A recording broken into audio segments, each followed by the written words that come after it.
Welcome to the Commonwealth Policy Center's Candidate Forum. I'm your host, Richard Nelson. This is where you get to learn about the candidates who are running for office and where they stand on the important issues. And joining us for this edition is State Representative Steve Doan. He represents House District 69 in Northern Kentucky. Steve, thank you so much for participating in this forum. Not a problem, Richard. Nowhere I'd rather be. Hey, there is, just for the record, we did invite your opponent, a Democratic candidate for State House 69, Willan Stengel. I'm not sure if I pronounced that correctly, but she was invited and she declined to participate. So we wanted to go ahead with the forum because it's not fair to punish you because your opponent did not show up. The candidate you can find out more information about her on her website. She does have a website out there. Again, it's Willan Stengel. All right, Steve, you served for one term in the Kentucky legislature. What's it like? I'm going to start out with this. Is Frankfort all that you expected it to be? You know, a lot of people ask me that, and I give them the same answer, and it's an honest answer. It's the best job I've ever had. It's fun. I'm able to go down there to make a difference on things, and it's the worst job I've ever had all at the same time. There's a lot of work that goes into it. It doesn't pay well. I think today I was on the phone with a lady for about 30 minutes, not even a constituent of mine, just somebody that had an issue, and it takes a lot out of your day. So best job and worst job that I've ever done. Okay. You have been endorsed by Thomas Massie, State Senator. Thomas Massie, of course, is a congressman from Northern Kentucky. State Senator Rand Paul and Kentucky Right to Life. So this pegs you as a very conservative legislator. I think that's no secret to most people. What is it, the thing that motivates you when it comes to addressing state issues, state government? Is there maybe one or two issues that really get you going, that really, maybe prompted you to run for office and then keep you at it when you are in session in Frankfort? So one of my big issues, that I'm really interested in is housing, addressing the housing stock here in our state. It's interesting you bring up the endorsements by, Rand and by Thomas. And, I also had an article in Bloomberg where I was featured. My housing bill was featured. And one of the things that they said is Doan's GOP bona fides are firm. And so, I think Bloomberg even recognizes that I'm a strong conservative, which is pretty nice. But, housing, that's a big issue of mine. What can we do from a state level to get government out of the housing market? You hear Kamala Harris or whatever her name is talk about, giving people $25,000 a year to help them start a house. That's not going to fix anything. That's only going to increase housing prices. So what we need to do is look at zoning regulations. We need to look at permitting processes. How can we streamline those and get those through? The next thing that, I've done a lot of bills on occupational licensing, just trying to get government out of the way and fight against that administrative state. But I always kind of say my big issue is just being a watchdog of government, not really pigeonholing myself into any one area, but making sure that government is acting appropriately and efficiently. Very good. When you first mentioned that housing was an area of concern for you, I immediately thought of Kamala Harris's proposal of $25,000 for new homeowners to be used for a new home. You don't think that's a good idea. You said that it will cost more. Can you explain more what that would actually do if Sure. $25,000 was given to, I think there's about 3 million homeowners is what she's suggesting to give that to. Yeah, so first-time home buyers, it's actually at a historic low right now. First-time home buyers were around like 21% of the latest home purchases. So you're looking at a pretty small group, which is a problem, right? And the reason that there's not a lot of first-time home buyers is because there's just not a large stock for housing, right? That's our issue, is we just don't have enough housing. We need to build more. And so if government were to inflate or to, come into a market and say, look, we're going to give you an extra $25,000 for the purchase of this home. If I'm selling a home, I'm just increasing the price by $25,000 because I Yeah. know government's coming in and going to give me a little bit extra kicker. Yeah. So that's what happens. And you see this all the time in markets. You see it in agriculture. You see it in cars. You see it in just about anywhere that government comes in to try to subsidize. It ultimately just inflates prices. It doesn't do anything to control or to actually help the folks that the policy is intended to help. That's a good segue to the next question. The case has been made that as the federal government gets involved with higher education, increases Pell Grants, increases eligibility for student loans, they've subsidized it, and we've seen a tremendous increase in tuition rates, and overall cost of higher education has skyrocketed. Uh, so, Steve, related to higher ed, you filed House Bill 257 this last General Assembly session, and that bill would have abolished the Council on Post-Secondary Education and transferred authority and the duty of that agency to the Kentucky Higher Education Assistance Authority. What was your reasoning behind that bill? There's a couple of things. So one thing that bill did that's really non-controversial is it gave students a bigger say on those boards. On it would have been the Kia board, but it would have given students a bigger say on there, so that they have an opportunity to make sure what those tuition rates are when they're changing. They've got a voice in that system, as I think is appropriate. Another big part of that bill, it was an end around to addressing some DEI things. The Council on Post-Secondary Education, they're the group that's pushing the DEI issues. And I think really what DEI is about, it's ultimately about funding. It's about funding for certain universities over others. So if you look at Northern Kentucky University, they lose $1.9 million per year under the CPC's DEI funding programs. And so one of the things that we want to do, or that I wanted to do, was to make it that whoever's setting the tuition rates should also be setting the credentialing and should be setting what colleges are requiring folks, what classes they're requiring folks to take, so that you're having a streamline there and you're actually getting efficient and effective kids through. Another thing that it would have done is it would have just streamlined government. You have two higher education, authorities, so to speak, kind of operating in the same area. You have members of Kia on CPC board. I think CPC is on Council on Post-Secondary Education, CPE. You all are CPC. Right. CPE Right. is. Thank you for clarifying that. Yeah. Yeah, we don't want to get rid of you. But CPE, they've got folks on Kia's board. And so they're already in the same room, doing the same things in the same space. Let's consolidate government and return some of that money back to the kids. Steve, I'll add one thing. I do have experience with the Council on Post-Secondary Education. I was actually appointed to serve a term under Governor Matt Bevin. And part of this conversation, you mentioned DEI. There is a term called URM, underrepresented minorities. And this is something that the federal government encourages higher ed to track and then to incentivize minorities to enroll and to graduate.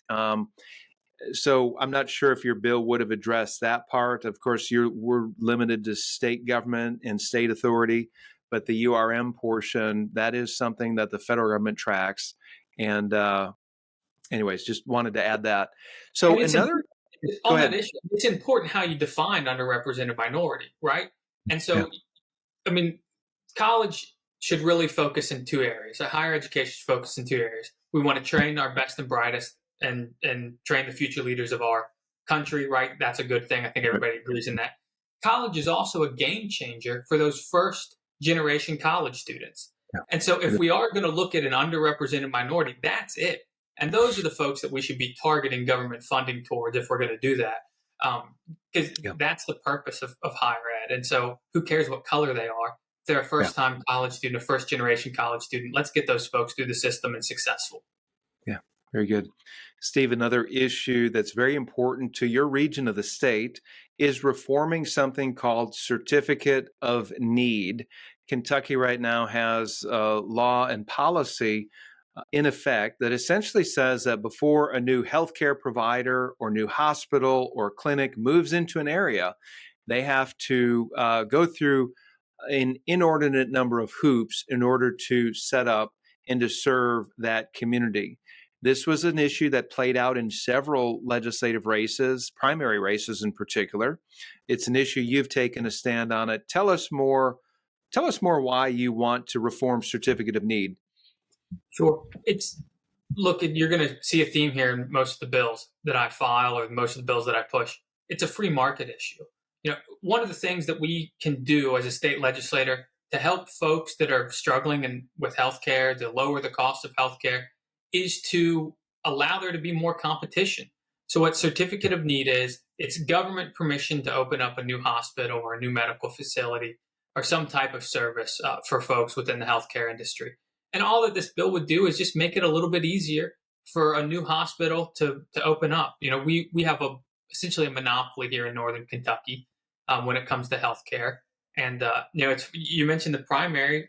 I was at the Kentucky Motorcycle Association held a candidate forum, and we had one of the candidates who was running in that primary who didn't agree with us on CON, and he said, "Well, we've got plenty of choice here in Northern Kentucky. It's called a car and a bridge.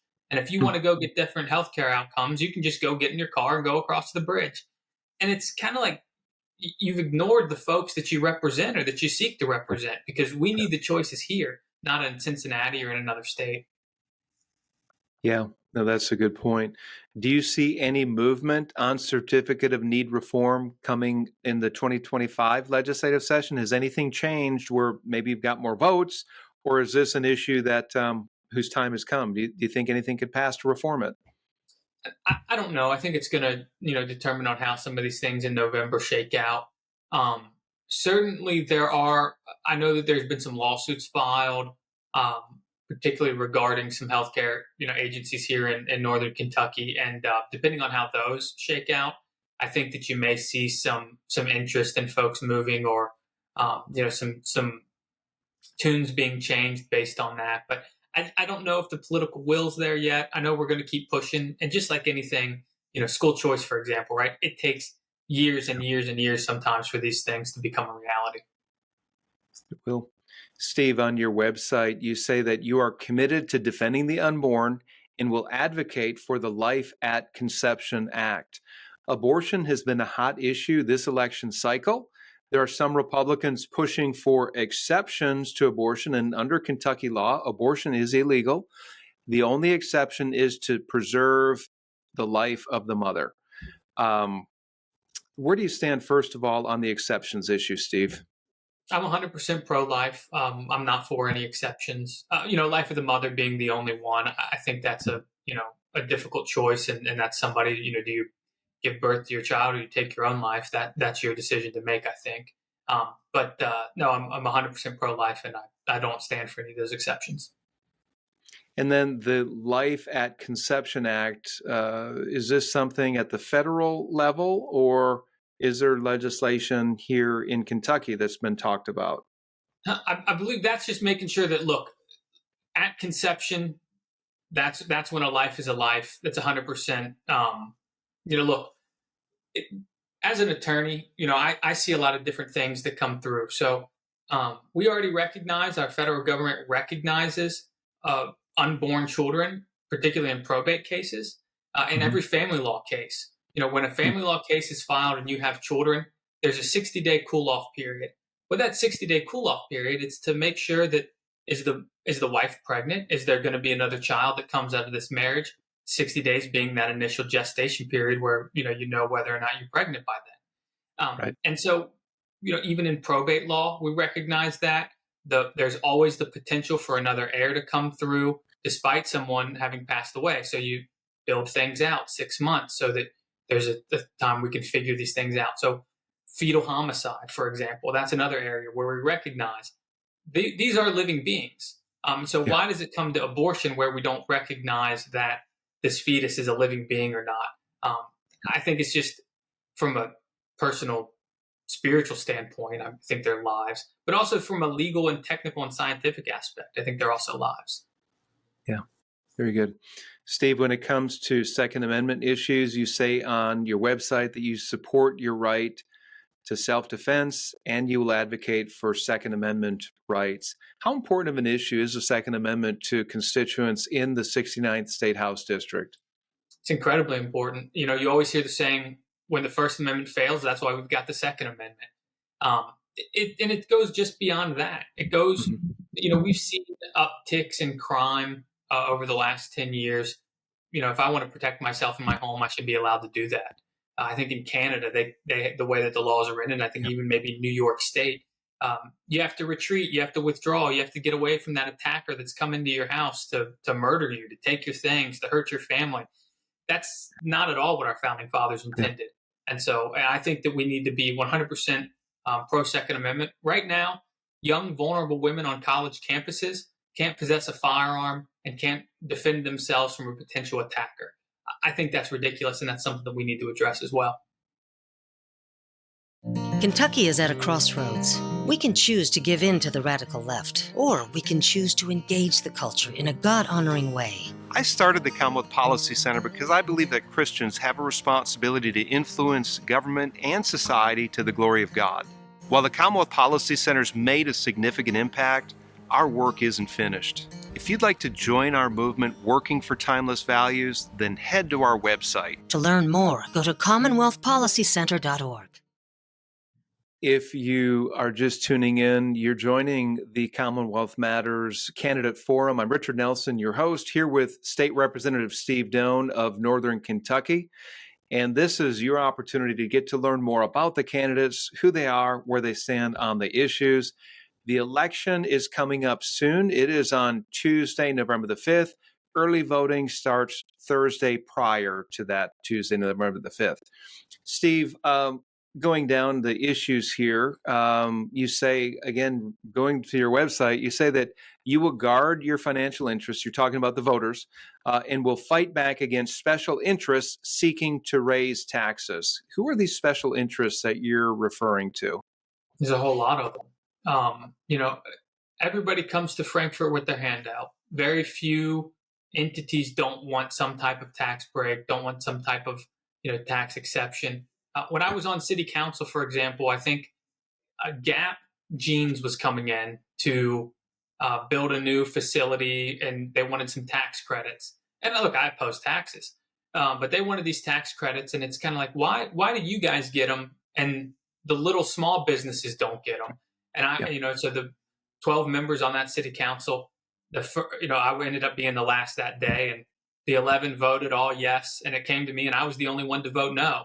And it's like every special interest group, anybody with power wants to come in and get a little break for themselves, but not care for everybody else. So it can be anybody. It can be anybody from, Churchill Downs. It could be the Healthcare Association. I don't know of any gun rights groups that are asking for tax exemptions, but anybody that it is, I think that we should kind of do this on a flat level, or even reduce our tax burdens even further. Yeah. Steve, you also say on your website that you are steadfast in your intent to clean out corruption in Frankfurt while making it easier for you, again, the taxpayers, to live your life without government interference. In your first term in Frankfurt, have you seen any of this corruption? And if so, what have you seen? You see it all the time. So, we have our corruption's a little more out in the open, and it's a little softer than you might think. This morning I had breakfast with a lobbyist, and the waitress came up and she said, one check or two. And we both immediately piped up and said 2 checks. Because in Frankfurt, we've got this rule. It's called the no cup of coffee rule. A lobbyist can't buy me anything. Can't? Right. Nothing. And that's a good rule. That's a good law. But if that lobbyist buys that cup of coffee for everybody, they can buy unlimited. And that's kind of where you start to see the corruption. Is every single night in Frankfurt, there is a all you can eat, all you can drink, top shelf liquor kind of events you can go to. And that's where the lobbyists get you, and they work on you, and they get their hooks onto you. Instead of going to those things, I drive home and I spend the night with my wife and my family. But that's kind of where the corruption starts. And you'll see these folks that come into Frankfurt with all the good intentions, with all the best ideas, and they say the right things. And then they start to go to those parties, and they start to spend those overnights in Frankfurt. And slowly you start to see their voting record become a whole lot worse. And so that's the corruption. It's soft. There's real corruption down there as well. I mean, there's pay to play as well. But it kind of starts in a soft area, and all of a sudden, 6 months down the road, you realize you're a completely different person than who you said you were coming in. Steve, you mentioned one thing you have that you do in your life to have guardrails again from losing yourself, if you will, is you go home every night. You're with your family every night. You're not going to many of those receptions. I'm familiar with those as well. I'm very much aware of that. But do you have any other guardrails? Because the reality is that we're all human beings. We can all be swayed one way or another, especially if you don't know where you stand on certain issues. But what would you recommend? What other things would you recommend for, let's say, a freshman coming into the state legislature next session? That's a good question. I always try to communicate with my friends and my colleagues. And going into it, I knew maybe 4 or 5 reps. I came in with 2 of them, Marianne Proctor and Steve Rawlings. We came in together. We're neighbors, and we kind of similar ideologies. And so it was easy to hold each other accountable and to stick together in that respect. Not every freshman's going to get that. And so, I found being able to find other reps like a Josh Calloway, a Felicia Rayborn, a Savannah Maddox, who shared my personal and ideological and religious convictions, and spent time with them and talked with them and build relationships with them. If you want to stay on the straight and narrow, there's plenty of people down there that can help you do it. And if you want to get off the rails, there's plenty of people down there that'll help you do it too. And it's just holding yourself accountable and finding those people that are back in your district that are going to hold you accountable as well. Thank you, Steve. Steve, we are nearing the end of this candidate forum, and I'd like to do a lightning round if we could. I'm looking at a candidate questionnaire that we've sent out to all of the candidates running for legislative seats across the state. And we're going to go down this list. I'm going to mention the topic. And if you would, give me a yes or no response. We'll try to cover as many as we can here in 2 minutes. How about that? Mm-hmm. First question, should government cut spending before it raises taxes? Yes or no? Yes. Should the government use any budget surplus to, 1, cut income taxes, or 2, increase state worker pay, or 3, expand early childhood education? We should, A is the answer. Cut state income taxes. Okay. Yes. How about funding early childhood education, pre-K? Should the government be involved with this? No. Should state-sponsored gambling expansion be brought to Kentucky to increase additional revenue? No. How about recreational marijuana? Yes or no? No. Okay. How about biological males who identify as females be able to use girls' locker rooms, restrooms, or join the girls' sports teams in public schools? Absolutely not. Should doctors be able to prescribe puberty blockers and cross-sex hormones and remove healthy genitals for the gender transition of minors? Absolutely not. Let's see. Should inherently racist concepts like critical race theory be promoted in K through 12 public schools? No. Did DEI initiatives unfairly look at outward characteristics of people and focus on equal outcomes instead of equal opportunity for all races, ethnicities, and genders? No. Okay. Should Kentucky colleges and universities ensure that political viewpoints are not discriminated against in hiring for faculty positions? They should not discriminate. Okay, very good. Let's see here. Some of these we've covered. School choice issues. Are you in favor of school choice? 100%. Should already allocated state money follow the student and be allowed to be used by parents for private school or homeschooling? Yes, they should. My tax dollars, my public tax dollars started as my private tax dollars, and I should be able to decide what I do with them. An issue that has come up in the last couple of years is pornographic or obscene books in public school libraries. Should those be restricted from student access in our public school libraries? They shouldn't be in our public school library. So yes, we should restrict access. Okay. Should children be protected from sexually oriented performances, including drag shows, in public places? Absolutely. Okay. Red flag laws. Do they violate constitutional rights of due process? They do. Okay. Steve, I think we covered all of the many of the main issues here. Man, this has been a really good forum. I appreciate you joining us. Do you have anything you'd like to add? You've got the last word, man. I want to expand my answer on medical marijuana. This is one that I've gone back and forth on. From a liberty perspective. If I could, Steve, if I could interrupt. So the question I asked was recreational marijuana, but you want to expand on medical, or just to be clear? Recreational. Sorry, I said the wrong thing. Yeah. Okay. Just want to, because there's apples and oranges there, right? Yep. Okay. No, it is on recreational. From a liberty perspective, I think, we have recreational marijuana in Ohio, and I can see the top of the skyline from there. And so it's already here, right? The recreational stuff is already here. There's an argument in legalizing and making sure that you're getting stuff not laced with fentanyl. I see that in the courts. There's also, and so for that aspect, I'm for it, right? There's also a lot of negative externalities that have occurred, particularly among young men. And when we talk about the DEI, when we talk about all these societal things that are going through, it's an attack on young men. Young men have been absolutely left behind, and nobody in Frankfurt is fighting for them. And so allowing recreational marijuana, it causes, and there's statistics to back this up, and you saw it in Colorado, schizophrenia among young men, the rates go through the roof. And so if we're going to do recreational marijuana in the state of Kentucky, we've got to really address this educational aspect of it and make sure that kids are getting nowhere near it, because it is a major detriment. And that's where I go back and forth on it. And so right now where I sit is, until we figure that stuff out, I'm not for it. But if we're going to do it, it needs to be very tightly regulated. Very good.